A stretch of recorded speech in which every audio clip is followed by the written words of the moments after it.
الرحمن الرحیم۔ حضرت امیر معاویہ رضی اللہ تعالیٰ عنہ آپ کے پاس نجران سے ایک شخص حاضر ہوا۔ اس کی عمر 200 سال تھی۔ حضرت امیر معاویہ رضی اللہ تعالیٰ عنہ آپ نے اس سے پوچھا کہ زندگی کو کیسا پایا؟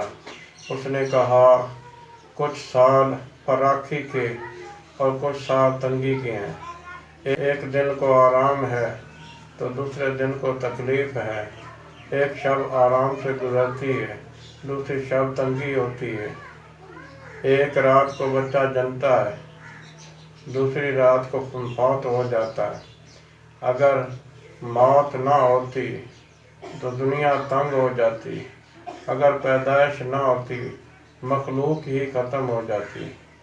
تو حضرت امیر معاویہ رضی اللہ تعالیٰ عنہ آپ نے فرمایا کہ مانگو، مجھ سے کیا مانگتے ہو؟ اس نے کہا، یا حضرت میری سابقہ زندگی کو لوٹا دیں یا مجھ پر موت آنے سے روک دیں۔ کہا، مجھے اس کی طاقت نہیں۔